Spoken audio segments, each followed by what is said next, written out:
Bonjour, bienvenue. Alors là, c'est vrai que j'ai monté un petit peu, voilà, je pense qu'on pourra descendre.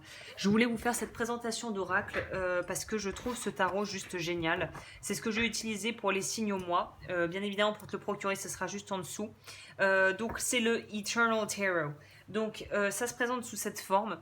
Le livret est succinct, mais il y a des informations que je trouve très très intéressantes par rapport aux origines du tarot et à des voilà de la façon dont l'utiliser. J'aime beaucoup. J'aime beaucoup, même si c'est assez petit. J'aurais bien voulu un bouquin un peu plus conséquent. Donc là, on est sur quelque chose de tout à fait différent qui ne reprend pas vraiment les principes déjà au niveau pictoral des tarots, ni le Marseille, ni le Rider-Waite. Mais en plus, on est vraiment sur quelque chose qui a un aspect beaucoup plus kabbalistique, un peu plus mystique presque, j'aurais envie de dire. Donc les cartes se présentent sous cette forme. C'est même pas la taille non plus carte traditionnelle. C'est pas non plus de la carte, pour te présenter à côté la taille du Rider-Waite. C'est pas non plus une taille carte à jouer, hein, c'est légèrement plus grand.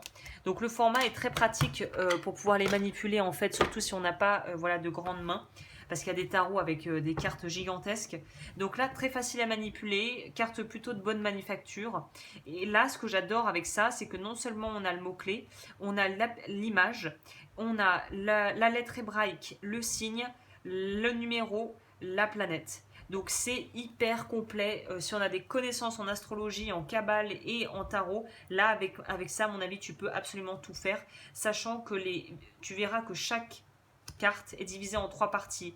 Partie plan supérieur, plan inférieur, plan réelle réalité, en tout cas contextuellement parlant de notre de maintenant quoi, du plan terrestre, j'ai envie de dire.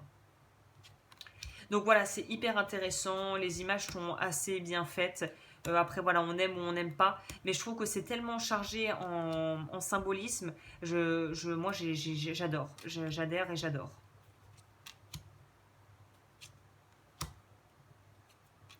Par contre, les lames majeures, donc les 22 majeures, sont vraiment sont raccord avec le tarot de Marseille, il me semble, hein. Voilà, le magicien.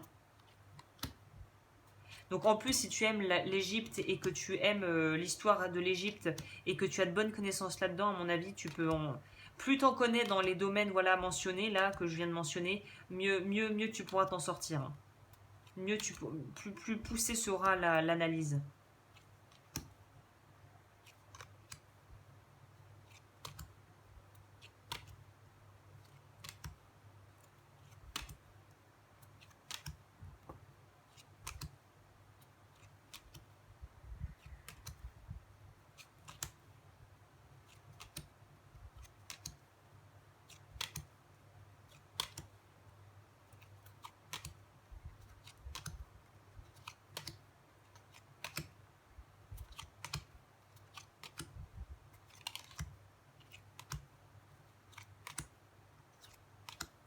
Alors Q, je sais pas ce que c'est ça. D. Oui, certaines ont des lettres aussi. Bon, il faudrait que je regarde dans le livre, hein, je sais plus.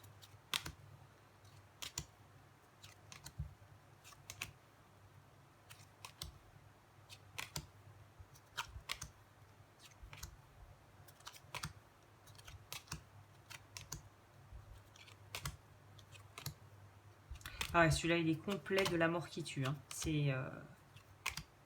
Voilà, par exemple, là, on voit bien que pour la lame majeure des amoureux, là, c'est vraiment retracé comme, non pas dans certaines cartes, les amoureux vraiment être ensemble, mais comme justement, enfin, il y a plusieurs significations, mais une des significations primaires de la carte de la lame des amoureux, c'est justement l'indécision. C'est pas forcément en rapport avec l'amour tel quel, hein. Ça, c'est un peu des trucs au début où on se rend compte, c'est un peu des erreurs qu'on fait au début quand on apprend le tarot. Ça ne veut pas forcément dire ce qu'on pense que ça veut dire. Voilà. Bah écoute, je te laisse aller voir les autres vidéos si ça t'intéresse sur les reviews et je te retrouve bientôt pour d'autres tirages.